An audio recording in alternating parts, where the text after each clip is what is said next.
NENOMATICA, where mathematics meets YouTube excellence. Welcome to our lesson on monomials. A monomial is an algebraic expression that consists of a product of a real number and variables raised to non-negative integer powers. Let's explore what makes an expression a monomial and what doesn't. A monomial is defined as an expression that is the product of a real number and one or more variables raised to non-negative integer powers. It's important to note that a single number by itself is also considered a monomial. Now, let's look at some examples of monomials. Let's start with some simple monomials. 7 is a monomial because a single number is considered a monomial with no variables. Negative square root of 3 is also a monomial because it's a real number without any variables. 2/3 is a monomial for the same reason. It's just a real number coefficient. X by itself is a monomial with coefficient 1 and the variable raised to power 1. Pi times x squared is a monomial with coefficient pi and the variable x raised to the power 2. Let's continue with more examples of monomials.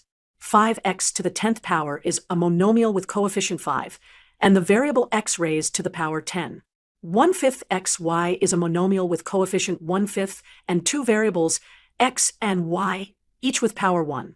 3ab squared is a monomial with coefficient 3, variable a to the power 1, and variable b to the power 2. Negative 5y squared z cubed is a monomial with a negative coefficient and two variables with their respective powers. Let's examine our final examples of monomials. A cubed x squared z is a monomial with three variables each raised to different powers. 2/5 a cubed y squared x to the 4th power is a monomial with a fractional coefficient and three variables with different powers. Negative square root of 7 times a times b squared times y squared is a monomial with an irrational coefficient and three variables. Now, let's look at expressions that are not monomials. Let's examine why these expressions are not monomials. 1/x is not a monomial because it has a variable in the denominator, which is equivalent to a negative exponent. 3 to the power of x is not a monomial because it has a variable in the exponent, not as a base. 2 times the square root of x is not a monomial because x is raised to the power of 1/2, which is not a non-negative integer. The absolute value of x is not a monomial because the absolute value function is not simply a variable raised to a power. Let's continue with more examples of expressions that are not monomials. 2x squared plus 2x is not a monomial because it is a sum of terms rather than a single term. The cube root of y is not a monomial because y is raised to the power of 1/3, which is not a non-negative integer. 1 plus x is not a monomial because it is a sum of terms. 2x squared plus y is not a monomial because it is a sum of two different terms. Let's finish with our final examples of expressions that are not monomials. X times the square root of y is not a monomial because y has a fractional exponent. 3x cubed y to the negative 1 power is not a monomial because it has a negative exponent. X to the 4th y squared over z is not a monomial because it has a variable in the denominator. 2 plus x times the square root of x squared plus 1 is not a monomial because it involves a sum and a radical expression. Let's summarize what makes an expression a monomial. A monomial must satisfy these key criteria. 1. It must be a single term with a real number coefficient. 2. It can have one or more variables, each raised to a non-negative integer power. 3. It cannot contain variables in denominators, which would be equivalent to negative exponents. 4. It cannot contain variables in the exponent. 5. It cannot involve roots of variables, which are equivalent to fractional exponents. 6. It cannot be a sum or difference of terms. Understanding monomials is a fundamental part of algebra. They serve as building blocks for more complex expressions like polynomials. Thank you for watching this lesson.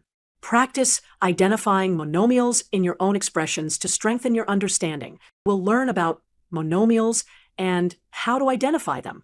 First, let's understand what a monomial is. A monomial is a single term that consists of a constant multiplied by variables raised to non-negative integer powers.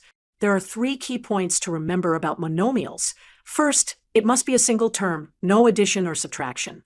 Second, variables can only appear in the numerator, not the denominator. And third, all variable exponents must be non-negative integers. Now, let's analyze some examples to determine which expressions are monomials. Our first example is 4xy divided by z. Let's check if this is a monomial. Since we have a variable z in the denominator, this expression is not a monomial. Remember, for an expression to be a monomial, all variables must be in the numerator. The second example is 5x squared y squared plus 1. This expression contains addition, which means it's a sum of two terms, 5x squared y squared and 1. Monomial must be a single term, so this is not a monomial. Let's analyze our third expression, 1/5 x squared times 3x.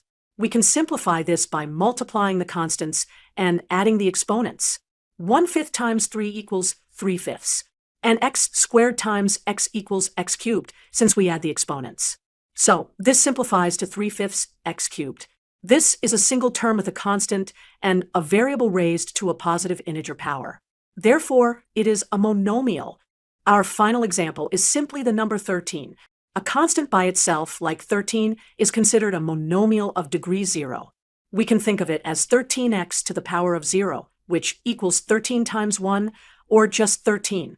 Therefore, 13 is a monomial. Let's summarize our findings. We identified that 1/5 x squared times 3x, which simplifies to 3/5 x cubed, is a monomial, and the constant 13 is also a monomial. On the other hand, 4xy divided by z is not a monomial because it has a variable in the denominator, and 5x squared y squared plus 1 is not a monomial because it's a sum of two terms. To identify a monomial, always check these three criteria. Is it a single term without addition or subtraction? Are all variables in the numerator, not the denominator? Are all exponents non-negative integers? If the answer to all three questions is yes, then you have a monomial.